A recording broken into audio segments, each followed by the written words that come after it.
Então aqui é questão de concepção sindical. Nós temos que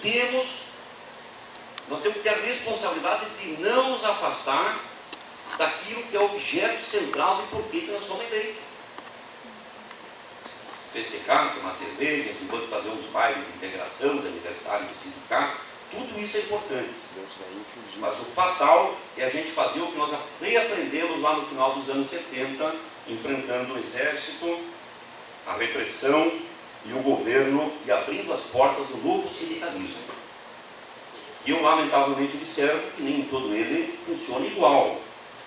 Você sempre sabe que tem sindicatos e sindicato. Apesar disso, como era aqui em Viamão, os municipais, tem muito sindicato que é tranca-rua.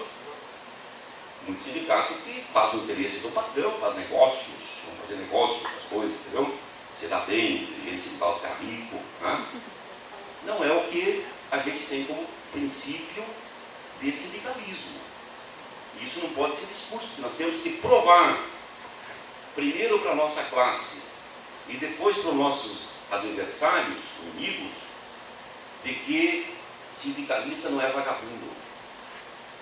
E sindicato, quando chama a mobilização, isso não é baderna. Isso é movimento social de reivindicar, e é com esse instrumento que nós temos. Se nós tivéssemos grana para alugar um espaço na RBS TV e manter a corda esticada lá, como eles fazem quando eles querem chantagear os governos, fazer denúncia fiscal e coisa e tal, a gente teria outros instrumentos, mas nós não temos. O instrumento que nós temos é a manifestação. E eles carimbaram lá, baderna. Mas isso não é uma novidade. Isso aqui vem lá do final dos anos 70, quando os trabalhadores ousaram enfrentar o velho sindicalismo e a repressão do poder econômico, que tanto a repressão servia, como o velho sindicalismo servia. Aí surgiu. Né? Então aqui fica bem resolvido o seguinte, ó. O sindicalismo autêntico, ele não tem como objetivo ser trampolim. Não, vamos pegar agora o Junei, entra aqui, vai ser presidente, para amanhã ser vereador, e aí vão criar um aparato, depois deputado e coisa e tal. Até é possível que sujeitos que estão na luta sindical possam vir a se evidenciar, se destacar, e depois vai servir a classe em outros espaços, ele sentado aqui numa cadeira dessa. Servir a classe, não se servir da classe. Tá? É possível. Porque a gente não é ingênuo. Aqui tem um outro ponto fundamental que a gente queria deixar claro do ponto de vista de conceito sindical. A gente não renuncia à política. Porque não tem outro modo de organizar a sociedade a não ser através da política. Não existiu, não inventaram ainda. E política tem eleição. E eleição é ocupar espaço. Os poderosos têm instrumentos para ocupar espaço e garantir o seu legado. Vou falar rapidamente sobre a reforma trabalhista, que tem a ver com isso, entre tantas outras coisas.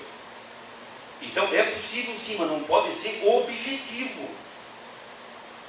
Então nós não somos ingênuos. Nós sempre debatemos que a política, a boa política, aquela que faz a representação classista da pauta, tem que ser ocupado espaço sim, não como objetivo. Mas a gente não renuncia isso aí. Porque renunciar isso aí é renunciar aquilo que é uma máxima que está resolvida há muito tempo. Sindicato faz lei? Quem que faz lei?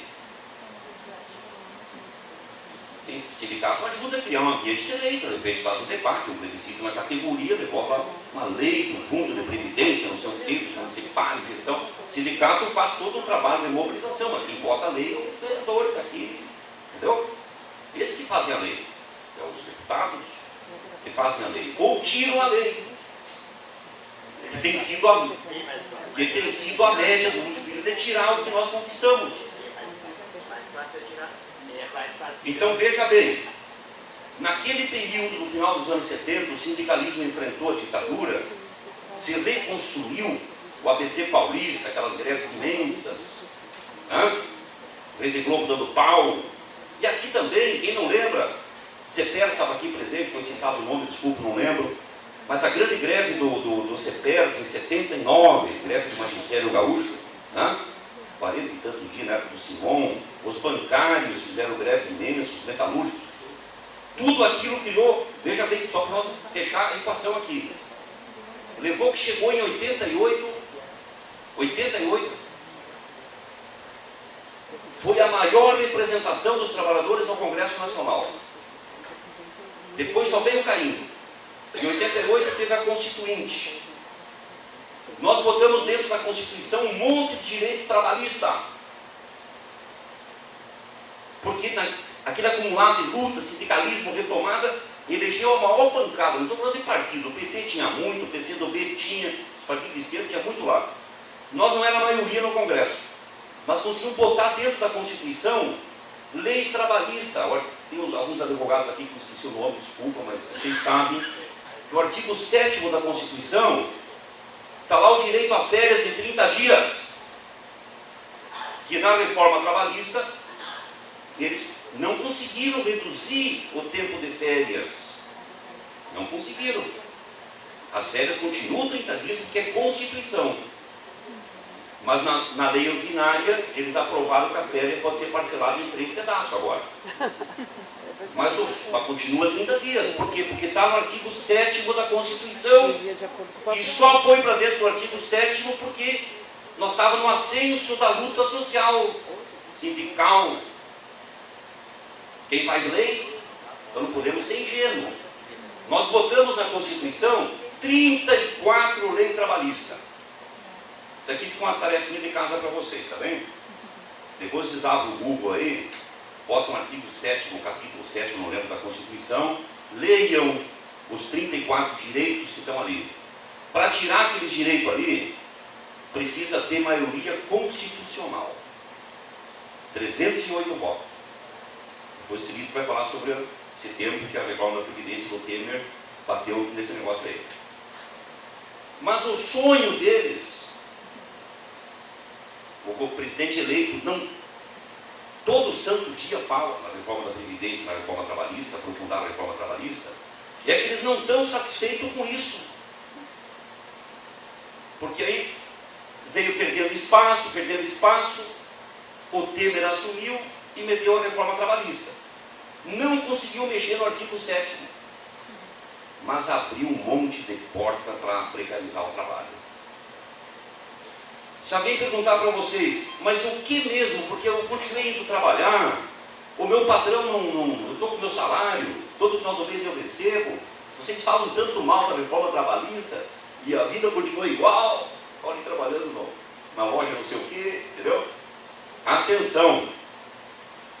A reforma trabalhista, ela abriu formas de contratação desvinculada de uma jornada fixa e de um salário fixo. Pode anotar isso.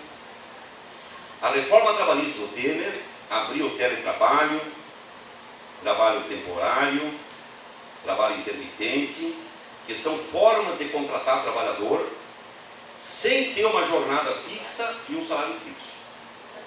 Todos vocês que já trabalharam na iniciativa privada ou fizeram concurso e entraram na prefeitura, todos vocês sabem que tem uma jornada para cumprir e ao final do mês vão receber um salário fixo.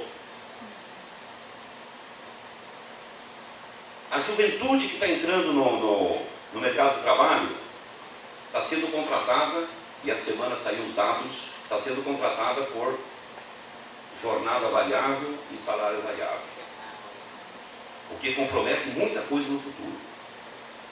As empresas, todas, receberam 117 mudanças na legislação trabalhista, 117. Nenhuma favorável ao trabalhador, nenhuma.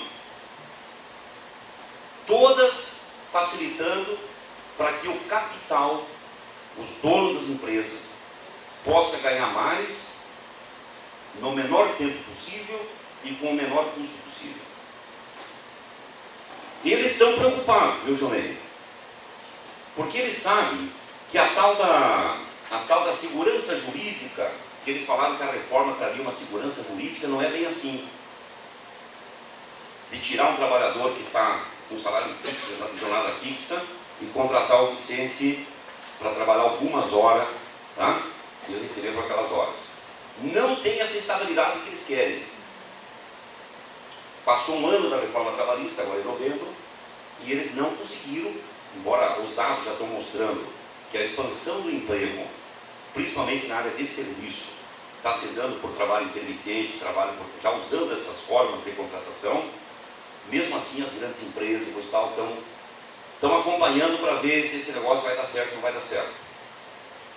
Por isso que o Bolsonaro está falando em aprofundar a reforma trabalhista.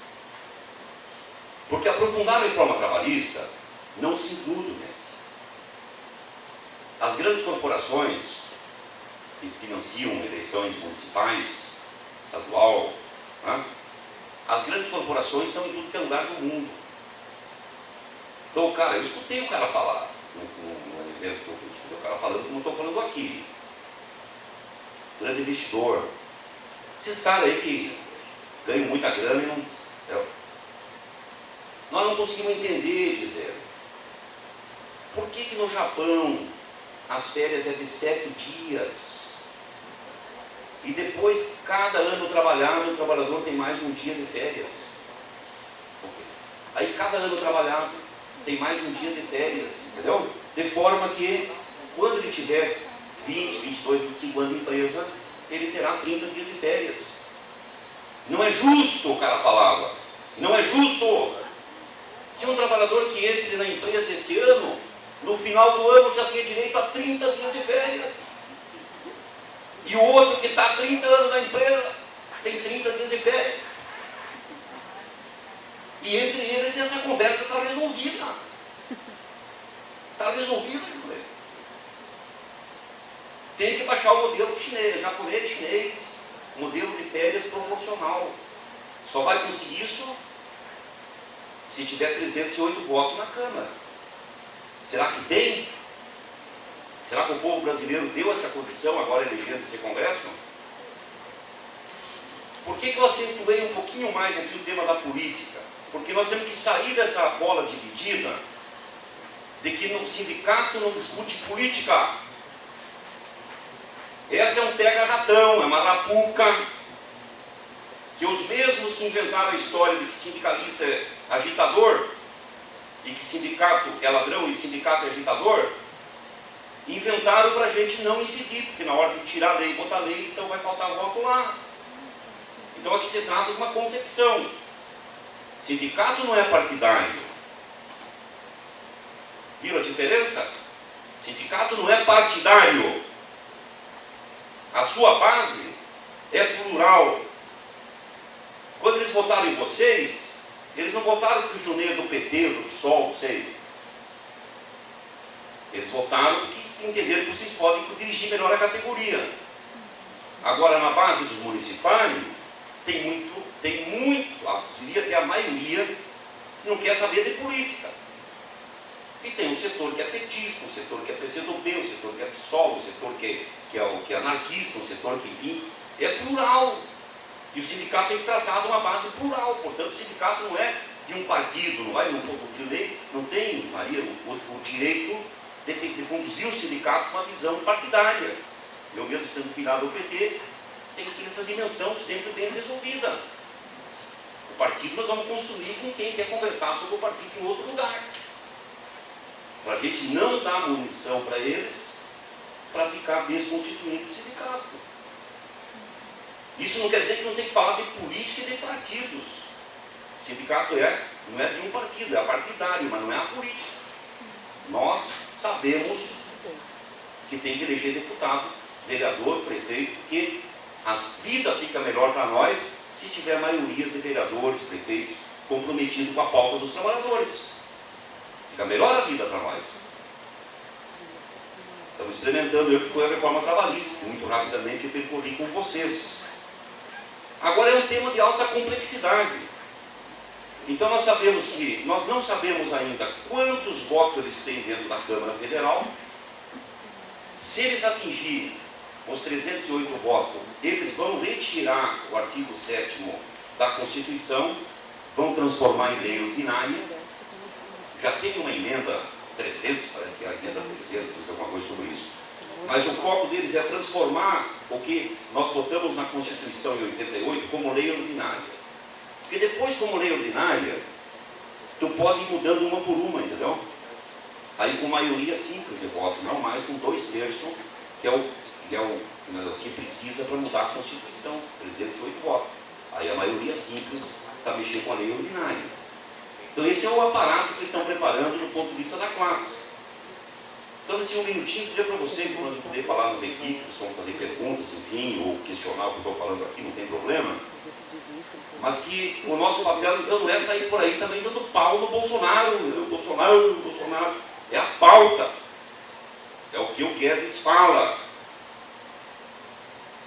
Eles vão botar as cortinas de fumaça para nós ficar se entretendo nas cortinas de fumaça. Tá? Azul e rosa e assim por diante.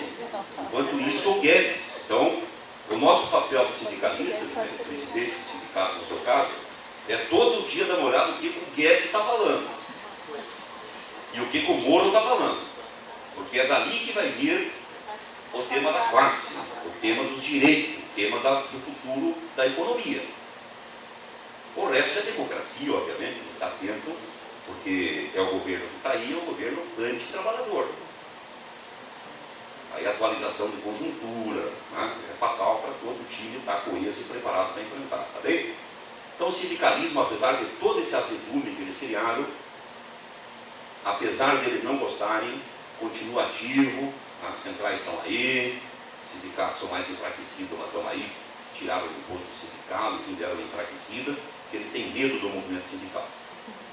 Mas nós somos a classe. Às vezes estamos maior, às vezes estamos menor, como a classe responde, mas estamos firmes, porque enquanto existir alguém explorando, vai existir o explorado e vai existir o conflito. Não tem como não ter conflito.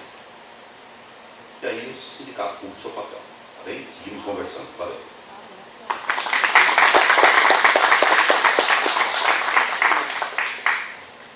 E daí, pessoal?